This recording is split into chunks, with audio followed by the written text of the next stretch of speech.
সমস্ত মক্কার মহিলারা বলে আব্দুল্লাহ আসছে রে, আব্দুল্লাহ তো আইছে। সমস্ত মহিলারা কাতার বাইন্দা দাঁড়ানো, সবার সামনে সেই তাওরাত কিতাবের আলেমের মেয়ে মরিয়ম। মরিয়ম ডাক দিয়ে বলতেছে, ও আব্দুল্লাহ, সত্যি করে একটা কথা বলবারে আব্দুল্লাহ।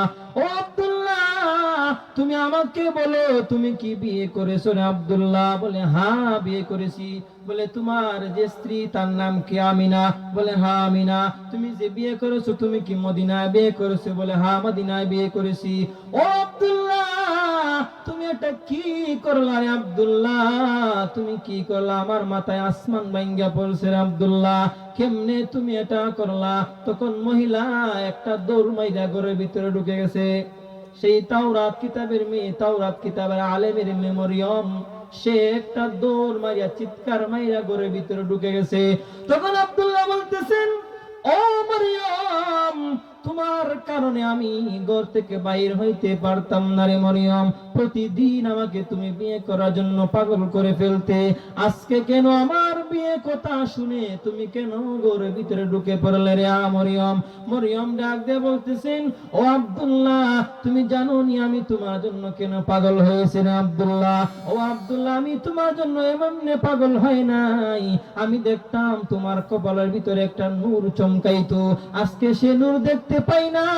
আমি জানি তুমি বিয়ে করার কারণে তোমার কপাল থেকে সেই নূরটা চলে গেছে।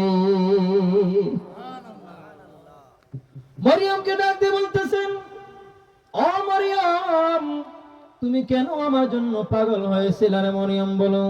মরিয়ম ডাক দিয়ে বলতেছেন, ও আব্দুল্লাহ, আমি কি এমনি এমনি তোমার প্রেমে পাগল হয়েছি না আব্দুল্লাহ? আমি তাওরাত কিতাব পড়েছি, আমার বাবা তাওরাত কিতাবের অনেক বড় আলেম। আমার বাবা যখন তাওরাত কিতাব পড়তেন আমি কাছে বসে তাওরাত কিতাব দেখতাম। দেখতে দেখতে আমরা এক এক সময় আমি তাওরাত কিতাব রিসার্চ করতে লাগলাম, আমি নিজে তাওরাত কিতাব পড়তে লাগলাম। তাওরাত কিতাবের ভিতরে আমি দেখি, তাওরাত কিতাবের পৃষ্ঠায় পৃষ্ঠায় কোনায় কোনায় দেখি, পৃষ্ঠায় পৃষ্ঠায় কোনার মধ্যে লেখা মুহাম্মাদুর রাসূলুল্লাহ। জোরে জোরে বলেন সাল্লাল্লাহু আলাইহি ওয়াসাল্লাম ওয়া রাহমাতুল্লাহ।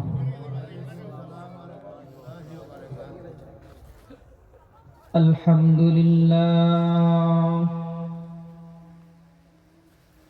আলহামদুলিল্লাহি নাহমাদুহু ওয়া নাস্তাঈনুহু ওয়া নাস্তাগফিরুহু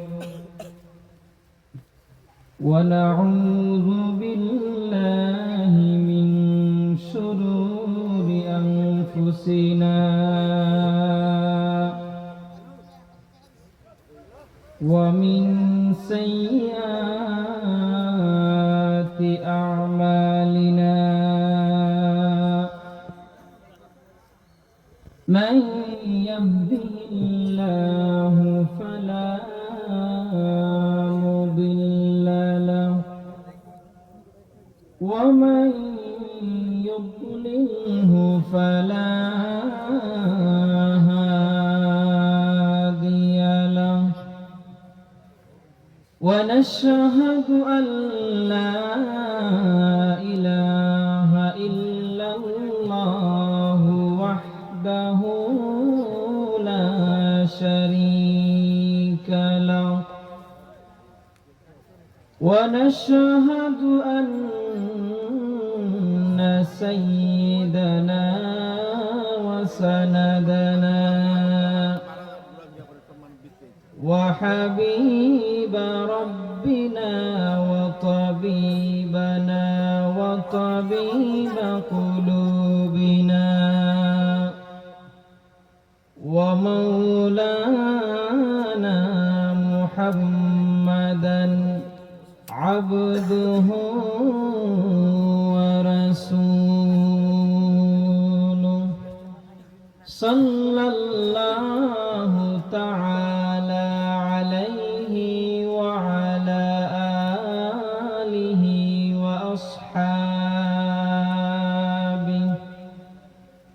وأصحابه وبارك وسلم وبارك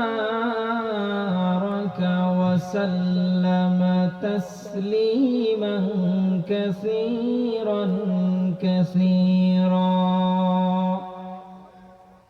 أرسله بالحق بشيرا ونذيرا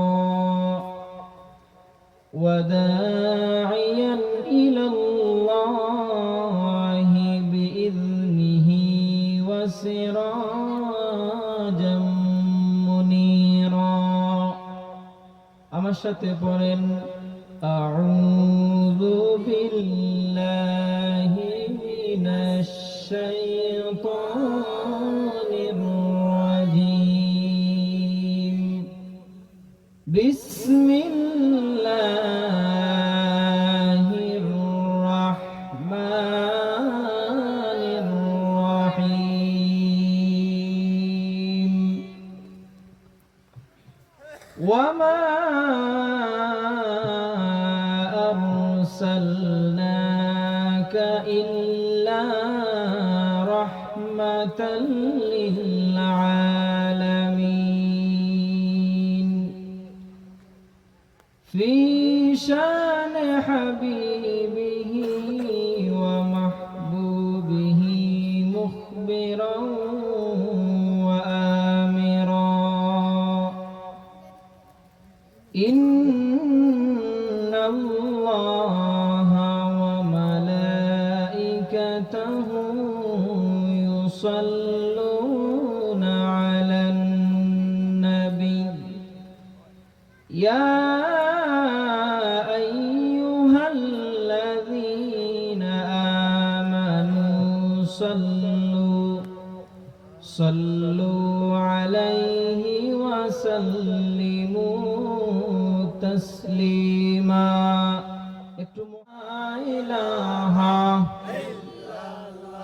لا إله إلا الله لا إله নেই কোনো মাবুদ আল্লাহ ছাড়া নেই কোনো মাবুদ আল্লাহ ছাড়া লা ইলাহা ইল্লাল্লাহ লা ইলাহা ইল্লাল্লাহ লা ইলাহা লা ইলাহা বহু দূরে মদিনা আমরা কেমনে যাব জানি না বহু দূরে মদিনা আমরা কেমনে যাব জানি না দয়াল আল্লাহ হইলে দয়াল আল্লাহ যাব সোনার মদিনা লা ইলাহা ইল্লাল্লাহ লা ইলাহা লা ইলাহা লা ইলাহা লা ইলাহা জিকির করতে মন চায় না জিকির করতে আসুন আমরা একটু কলবকে পরিষ্কার করি আল্লাহু আল্লাহ আল্লাহু আল্লাহ আল্লাহু আল্লাহ আল্লাহু আল্লাহ আল্লাহু আল্লাহ আল্লাহু আল্লাহ আল্লাহু আল্লাহ আল্লাহু নাম জপরে কি নাম মধুর লাগে রে আল্লাহু নাম জপরে কি নাম মধুর লাগে রে পাখি সব ডাল বসিয়া আল্লাহ আল্লাহ ডাকে রে আল্লাহু আল্লাহ আল্লাহু আল্লাহ আল্লাহু আল্লাহ আল্লাহু আল্লাহ আল্লাহু আল্লাহ আল্লাহু আল্লাহ আল্লাহু আল্লাহ আল্লাহু নাম জপরে কি নাম মধুর লাগে রে আল্লাহু নাম জপন রে গোপাল ফুরের মুমিনে আশিকরা মাহফিল বসিয়া আল্লাহ আল্লাহ ডাকইন রে আল্লাহু আল্লাহ আল্লাহু আল্লাহ আল্লাহু আল্লাহ একটু কমান আল্লাহু আল্লাহ আল্লাহু আল্লাহ আল্লাহু আল্লাহ আল্লাহু আল্লাহ আরে মৌলা তোমার লীলা খেলা কেউ বোঝে না মাবুদ তোমার লীলা খেলা কেউ বোঝে না আল্লাহ তোমার লীলা খেলা কেউ বোঝে না মাবুদ তোমার লীলা খেলা কেউ বোঝে তুমি কাউকে দুঃখে কাউকে সুখে সবই তোমার ইশারায় আল্লাহ তোমার লীলা খেলা কেউ বোঝে না মাবুদ তোমার লীলা খেলা। ইমাম হুসাইন রাদিয়াল্লাহু তাআলা জামা মসজিদ গোপালপুরের উদ্যোগে প্রথম বার্ষিক ইসলামী সুন্নি মহাসম্মেলন। উক্ত মহাসম্মেলনের সভাপতি জনাব মোহাম্মদ ইয়ানুল্লাহ সাহেব গোপালপুর, সভাপতি জনাব মোহাম্মদ গেদুমিয়া সাহেব গোপালপুর, আরো সভাপতি জনাব মোহাম্মদ সুফি মিয়া সাহেব গোপালপুর, সভাপতি জনাব মোহাম্মদ আশিক মিয়া সাহেব গোপালপুর। আজকের ওয়াজ মাহফিলের সম্মানিত প্রধান অতিথি উস্তাদুল মুহাদ্দিসিন ওয়াল মুফাসসিরিন আল্লামা সাহেব কিবলা রহমতুল্লাহ আলাইহির সুযোগ্য উত্তরসূরি হযরত মাওলানা আল্লামা নজরুদ্দিন চৌধুরী সাহেব আমিন। এই ফিতনার জামানায় হাজারো মানুষের মধ্য থেকে আপনাকে আমাকে বাছাই করে মুবারক জান্নাতের বাগানে আসার এবং বসার তৌফিক দান করেছেন, বলেন আলহামদুলিল্লাহ। আমরা আরো শুকরিয়া আদায় করি যে আল্লাহ পাক রব্বুল আলামিন আখিরি জামানার নবী জনাব মুহাম্মদুর রাসূলুল্লাহ সাল্লাল্লাহু আলাইহি ওয়াসাল্লামের উম্মত বানিয়েছেন, আলহামদুলিল্লাহ। দুরূদ ও সালাম জনাব মুহাম্মদুর রাসূলুল্লাহ সাল্লাল্লাহু আলাইহি ওয়াসাল্লামের উপর, আকা নামদার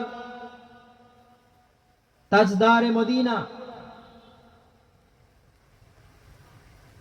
জনাব মুহাম্মদুর রাসূলুল্লাহ সাল্লাল্লাহু আলাইহি ওয়াসাল্লামের উপর। আমরা যখন নবীর নাম শুনি সাল্লাল্লাহু আলাইহি সাল্লাম বলি না কেন? দুরূদ শরীফ পড়া কি গুনাহ? নবীর সম্মানার্থে যদি আপনি নবীর সম্মান দিতে পারেন না, তাহলে উম্মত কেন আমরা? এর জন্য কথা বলতে হবে। প্রচন্ড কুয়াশার মধ্যে দেখতেছি কুয়া মিটমিট করে পড়তেছে, আল্লাহ কবুল করুন।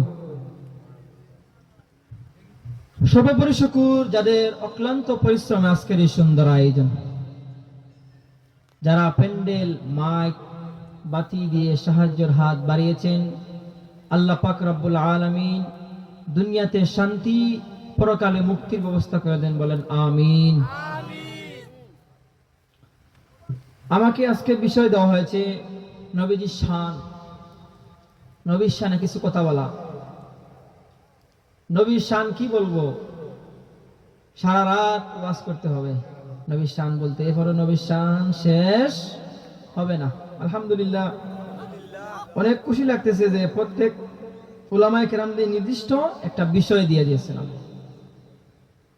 এর জন্য আমরা আজকে শুধু নবীর শানই গাইব ইনশাআল্লাহ, এর বাইরে কিছু কথা বলবো না। যেহেতু সময় অল্প, আমার পরে হুজুর ওয়াইট করতেছেন, ইনশাআল্লাহ আমি বেশি সময় নেব না।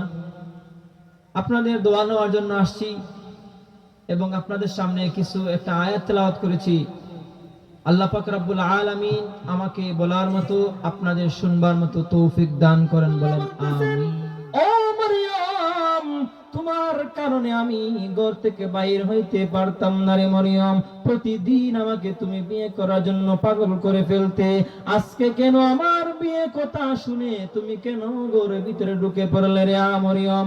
মরিয়ম ডাক দিয়ে বলতেছেন, ও আব্দুল্লাহ, তুমি জানো নি আমি তোমার জন্য কেন পাগল হয়েছি রে আব্দুল্লাহ? ও আব্দুল্লাহ, আমি তোমার জন্য এমনি পাগল হয় নাই। আমি দেখতাম তোমার কপালের ভিতরে একটা নূর চমকাইতো, আজকে সে নূর দেখতে পাই না। আমি জানি তুমি বিয়ে করার কারণে তোমার কপাল থেকে সেই নূরটা চলে গেছে। মরিয়মকে ডাক দিয়ে বলতেছেন, ও মরিয়ম, তুমি কেন আমার জন্য পাগল হয়েছিল রে মরিয়ম, বলো। মরিয়ম ডাক দিয়ে বলতেছেন, ও আব্দুল্লাহ, আমি কি এমনি এমনি তোমার প্রেমে পাগল হয়েছি না আব্দুল্লাহ? আমি তাওরাত কিতাব পড়েছি, আমার বাবা তাওরাত কিতাবের অনেক বড় আলেম। আমার বাবা যখন তাওরাত কিতাব পড়তেন, আমি কাছে বসে তাওরাত কিতাব দেখতাম। দেখতে দেখতে আমরা এক এক সময় আমি তাওরাত কিতাব রিসার্চ করতে লাগলাম। আমি নিজে তাওরাত কিতাব পড়তে লাগলাম। তাওরাত কিতাবের ভিতরে আমি দেখি, তাওরাত কিতাবের পৃষ্ঠায় পৃষ্ঠায় কোনায় কোনায় দেখি, পৃষ্ঠায় পৃষ্ঠায় কোনার মধ্যে লেখা মুহাম্মাদুর রাসূলুল্লাহ। জোরে জোরে বলেন সাল্লাল্লাহু আলাইহি ওয়াসাল্লাম। মরিয়ম বলতেছেন, আব্দুল্লাহ, আমি কি এমনি এমনি তোমার প্রেমে পাগল হয়েছি?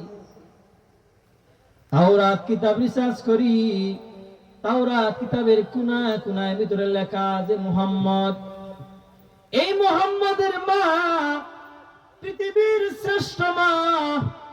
মুহাম্মদের মা চেয়ে দামি মার কে হতে পারবে না। একজন পয়গম্বরের মা আমিনা। আমি একটু সংক্ষেপ করে ফেলবো। যখন আমিনা এই ওরাকা বিন নাউফেলের মেয়ে মরিয়ম যখন শুনছে আব্দুল্লাহ বিয়ে করে ফেলেছে, তখন আব্দুল্লাহকে বলতেছো, আব্দুল্লাহ, আমি তোমাকে পাওয়ার জন্য অনেক চেষ্টা করেছিলাম রে আব্দুল্লাহ। তুমি কি জানো তুমি অনেক ছোট ছিলে আব্দুল্লাহ, তুমি ছোট ছিলে।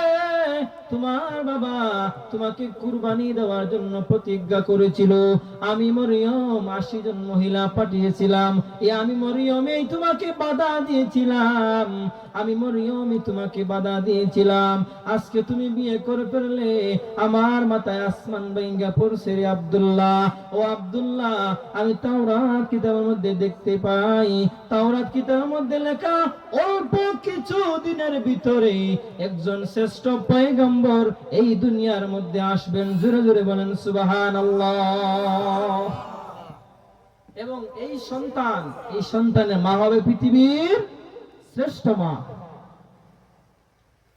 তখন মরিয়ম ডাক দিয়ে বলতেছেন, ও আব্দুল্লাহ, তুমি এটাও শুনে রাখো, যেহেতু আমি তোমাকে পাই নাই, তোমাকে বিবাহ করতে পারি নাই, ও আব্দুল্লাহ, আমি প্রতিজ্ঞা করলাম আমি জিন্দেগিতে মরিয়ম কোনোদিন বিবাহ করব না। তোমাকে পাই নাই, আমি আর বিবাহই করব না। চেয়েছিলাম পৃথিবীর শ্রেষ্ঠ মা হতে। এখন বলেন তো আপনারা, আল্লাহ যদি না চান তাহলে সে পারবে? পারবে না। যেহেতু সময় সংক্ষেপ, আমি দীর্ঘায়িত করব না, আমার লাইনে চলে যেতে হবে। লম্বা করব না, দিলের কান লাগায় শুনেন। আল্লাহর নবীর শান শুনবেন, আল্লাহর নবীর শান শুনবেন। একটু মনোযোগ দেন, রাত্র গভীর হইতেছে, কষ্ট দিব না, কষ্ট দিব না। যখন আল্লাহ নবী 6 মাস মায়ের পেটে, 6 মাস থাকতে আল্লাহ নবীর বাবা আব্দুল্লাহ ইন্তেকাল করে ফেললেন। আল্লাহ নবীর বাবা নাই, বাবা 6 মাস পেটে থাকতে তিনি চলে গেলেন। তখন যখন আমিনা ঘর থেকে বাইর হইতেন, ঘর থেকে বাহির হওয়ার সাথে সাথে আল্লাহ নবীর মায়ের সঙ্গে একটা জান্নাতি গ্রান সুগ্রান বাইর হইতো। মক্কার মানুষরা বলতো, হায় রে আমিনার তোর স্বামী নাই, আমিনার স্বামী নাই, আব্দুল্লাহ তো মারা গেছে। এত সুন্দর খুশবু কোথায় থেকে আসে? আব্দুল্লাহর স্ত্রী তো বিধবা হয়ে গেছে, এত সুন্দর সুগান কোথায় পায়? জান্নাতি গ্রাম। কিন্তু তখন মক্কার মানুষরা বলতেছে, আব্দুল মুত্তালিব তোমার পুত্রবধূ বিধবা হয়ে গেছে, এত সুন্দর গান কেন লাগায়? এত সুন্দর গান কোথায় পায়? আব্দুল মুত্তালিব ওনার স্ত্রীকে বলছেন, আমার পুত্রবধূকে বলো ঘর থেকে বাইরে যেন না হয়। মানুষরা বলে এত সুন্দর গান কোথায় থেকে আসে? এত সুন্দর গান। যখন আল্লাহ নবীর মাকে বলা হলো, মা তুমি আর ঘর থেকে বাইর হইবা না মা। মক্কার মানুষরা বলে, তোমার গাছ থেকে অনেক সুন্দর একটা গান বাইর হয় রে মা। তখন মাকে বলতেছো, মা আমি একটু তুতু পালাইলাম, দেখেন তো গান আছে কিনা। বলতেছো, মা গোটা গানে মুখরিত হয়ে গেছে। গোসলখানা গেলেন, গোসলখানা যাওয়ার পরে সমস্ত গোসলখানাটা গানে মুখরিত হয়ে গেছে। এখন বলতেছে, আম্মা জান এই গ্রানটা কিন্তু আমার কাছ থেকে আসে না, আমার পেটের ভিতর যে আছে ওর কাছ থেকে গ্রানটা বাইর হয়। সুবহানাল্লাহ। আমার পেট থেকে গ্রান বাইর হয়। পেটের মধ্যে কে? রাহমাতুল লিল আলামিন। সুবহানাল্লাহ বলবেন না আপনারা? দীর্ঘায়িত করব না। যেদিন আল্লাহ নবী পৃথিবীতে আসবেন, কিতাবের মধ্যে আসছে, কেউ বলেছেন 8 রবিউল আউয়াল, কেউ বলেছেন 12 রবিউল আউয়াল। এই দুইটা তারিখেই বেশি গুরুত্ব দেওয়া হয়েছে। কিন্তু দিন সোমবারটা কিন্তু 100% সত্য। কিন্তু 8 তারিখ আসেন আর 12 তারিখ আসেন, সোমবারে সুবে সাদিকের সময় আসছেন, এটাই সত্য। যেদিন আল্লাহ নবী পৃথিবীর বুকে আসবেন, সোমবার সুবে সাদিকের সময় যখন আল্লাহ নবীর আগমন হলো, গোটা গোটা আলোকিত হয়ে গেছে। তখন আবু লাহাবের একজন দাসী ছিল। এই দাসী আমিনার খাদিম ছিল। এই খাদিম বলতেছে, আমরা নিজের চোখে দেখেছি, আমরা অনেক সন্তানকে পৃথিবীতে আসতে দেখছি, কিন্তু মুহাম্মাদের মতন পৃথিবীর বুকে কেউ আসে নাই। আমার নবীর জন্ম অলৌকিক, জন্মটাই অলৌকিক। নবী পৃথিবীতে আসার আগেই উনার গুণগান চলতেছে। সুবহানাল্লাহ। আসার পরে কি হবে? আসার আগে এত গুণগান। যখন আল্লাহ নবী পৃথিবীতে আসবেন, আমিনা ডাক দিয়ে বলেন, পৃথিবীর মানুষেরা শুনো, আমার সন্তান কিভাবে আসছে আমি দেখায় দেখি। আমরা জানি পৃথিবীতে যখন কোন সন্তান আসে রক্তাক্ত অবস্থায় আসে, ঠিক কিনা বলেন? রক্ত মাখা নার অবস্থায়, নার কাটা তাকে নার অবস্থায় আসে। কিন্তু আমিনা ডাক দিয়ে বলেন, ও পৃথিবীর মানুষেরা শুনো, যখন আমার সন্তান আসে, কে যেন হাউজে কাউসারের পানি দিয়ে গোসল করা। যখন আল্লাহ নবী পৃথিবীতে আসলেন, আসার সময় অলৌকিক ভাবে আসলেন। আল্লাহ নবী যখন আসেন, গোটা যেন আলোকিত হয়ে গেছে।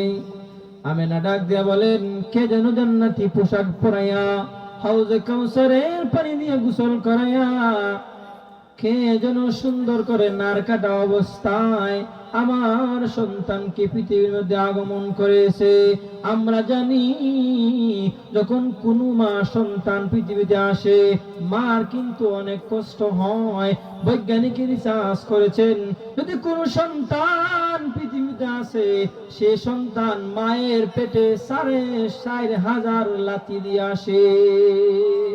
ও সন্তান এমনি আসো নাই, মাকে কষ্ট দিয়ে আসছো। মা বেহুশ হয়ে যায়, কলিজার মধ্যে 4,500 লাথি রে বাবা। সেই বাবা কিভাবে তুমি কষ্ট দাও? আল্লাহ নবীর মা বলেন, আমার সন্তান আসার পরে আমি তাকাইয়া দেখি আমার সন্তান আসার পরে সেজদার মধ্যে চলে যায়, সেজদার মধ্যে যেন কান্দে বিড়বিড় করে কি বলে। আমি যখন কাছে যাই আমার সন্তান যখন পড়ে, আমার সন্তানের কাছে যাই আমি, আমার সন্তান পড়ে রাব্বি হাবলি উম্মতি। সুবহানাল্লাহ। নবীজি আসার পরেই কান্দেন আমার জন্য, রাব্বি হাবলি উম্মতি। আল্লাহ নবী অলৌকিক জন্ম হয়েছে, আল্লাহ নবীর শান গায়া শেষ করা যাবে না। আমি একটা অংশই শেষ করতে পারি না, 1 ঘন্টা চলে গেছে। যেহেতু হুজুর আছেন, মন খুলে কথা বলার জন্য আসছিলাম, কিন্তু সময় কম, হুজুরে কষ্ট হবে, এর জন্য আমি বলছিলাম নবীজির 3টা দিক। নবুয়তের আগে 40 বছর, আর নবুয়তের পরে হইল 23 বছর। একটা হলো মাক্কি জিন্দেগি 13 বছর, মাদিনা জিন্দেগি হলো 10 বছর। কত বছর? 10 বছর।